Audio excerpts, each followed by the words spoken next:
We want to thank everyone for joining us here for our first round post-game press conference of the 2023 CUSA Basketball Championships presented by Total Care. We're joined by WKU head coach Rick Stansbury and guard Dayvion McKnight.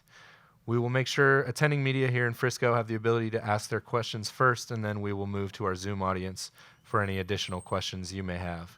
We ask that you please remain on mute until called upon, and please utilize the raised hand function to let us know you have a question for either our head coach or student athlete. We'll begin with an opening statement from WKU head coach Rick Stansbury before opening it up to questions. Coach? Well, sure didn't get off the kind of start that we had planned on getting off to, that's for sure. You know, we got down 16 early in the half. How much time was on the clock? We were down 16, Dana. 10, 12, what was it? 8, we got down 16 the first 8 minutes of the game.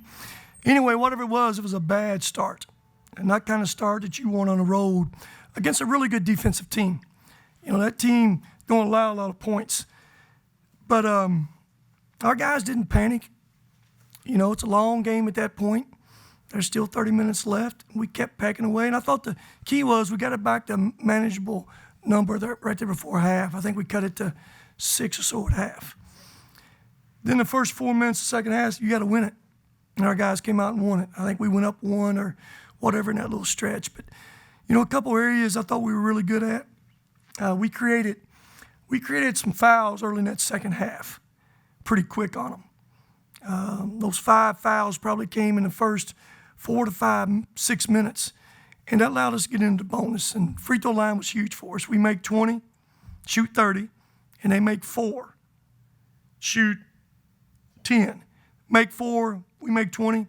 That's a huge stat. 2 teams on the road that you struggle to score sometimes. And we did it different ways. Had to do it without this guy first half. He gets 2 fouls.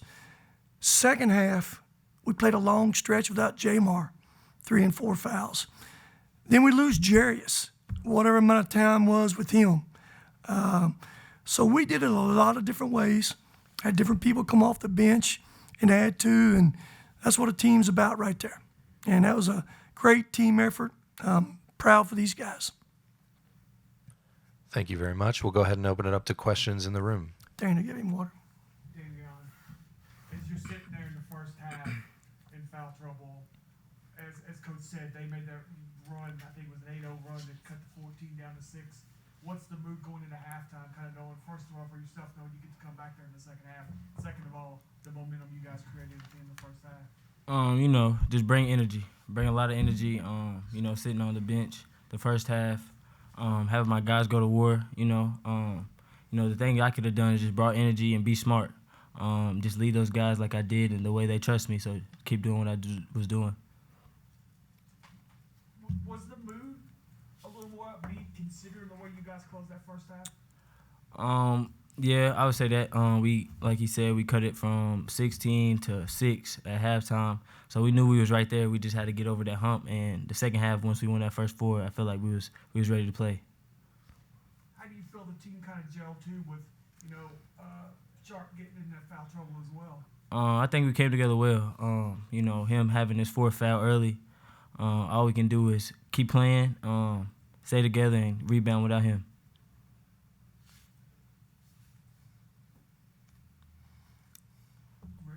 Yep.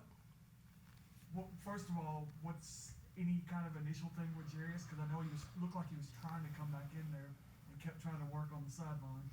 Yeah, it's probably too early to know. I know they're going to take him, get him x-rayed tonight, and we'll just see. One of them's difficult situation. We need everybody on deck if we can tomorrow. So, but if you can't go, someone else has to step up. Coach, after the slow start and down 16 and cutting it to 6, what was that message to the team? You know, again, like I said, I can't show no panic, and my team never showed no panic. And we stayed together. We chipped away. You know, it's easy to show panic and start doing things out of character a little bit, and you dig yourself a more hole, but we didn't do that. We changed defenses at that point. You know, we played a lot of zone early. They made some shots and got it where they want to get it, and we went back to man defense. And that changed changed the game.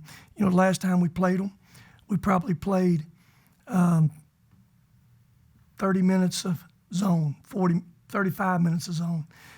Tonight, they made shots, and we had to adjust, and we won it playing man.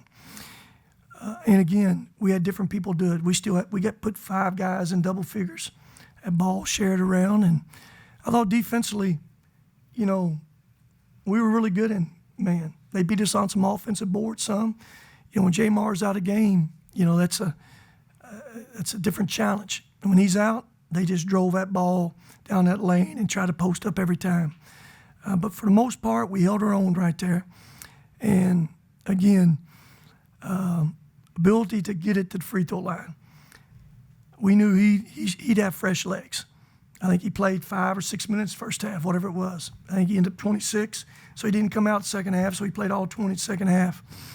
And again, I'll saddle up this guy right here anytime. A lot of guys stepped up and played big for us. That bench was huge. Dante stepped up and made some shots when he had to, and Rawls and Jamar played hard. It was just a great team effort. And again, we got to have that again. You know, that's one game now. You can't get to 2 till you win 1. So that one's done. That was behind us. We got to turn our focus real quick here to Florida Atlantic. It seemed like after you got that lead for the first time there in the second half, that's when everything kind of happened with the 4th foul for Shark, the injury to Jarius. What can you say about your team to kind of maintain the composure and kind of ride that storm out? Well, okay, go ahead. Oh, no. Go Well, the second half, we were really efficient offensively. We scored 45 points against that defense. Anybody in from UTEP? Is that the most UTEPs give up this season and a half? You know, you can look at that and see, because they're really good defensively now. They don't give up a lot of points. But we scored 45 points that second half and shoot 50, 55, 56% the second half and held them to 38%. Dayvion, what felt different in the second half there, scoring all 13 points? What was clicking for you?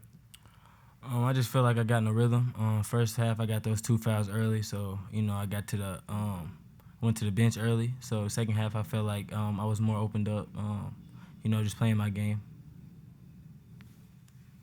Coach, y'all did a difficult thing in beating a team 3 times this season. What did you take away from the first 2 victories or learn from them in those 2 games? Well, that's something you don't want to talk a lot about, but you guys, media guys, y'all always want to bring that up. And we try not to talk about it, but y'all talked about it. We can talk about it now. It's okay. But before the game, I didn't want to address it much. I know my last media I had media guys asked that question. It is hard. It's not easy, especially we just played them 6 days ago. We've played them 3 times now in probably 3 weeks. And again, you know, Joe does a great job with that team. They play hard. And one thing they're doing different now than they did early in the year is they're shooting the basketball. They didn't shoot it early. They started shooting the ball about 3 or 4 weeks ago, and it's changed their team. They're not an easy out for anybody. But again, I'm awful proud of the way our guys stayed together. Stayed together as we got down. That's not easy, especially against that team. That's a really good team. Short turnaround now for FAU tomorrow, who's going to be rested, and as you've already kind of alluded to, you're a little banged up, you need a little rest. Well, it seems like this is the first time we've ever got any rest from the first game to second game. We've always had a bye. We play late the first night and early the next day. That's kind of the way it's been. So now we've got a whole 24 hours, right? So we'll be well rested. There won't be no reason, no excuse tomorrow. All right. Thank you both very, very much. We appreciate it. Congratulations and enjoy the rest of your evening. Thank you. Thanks.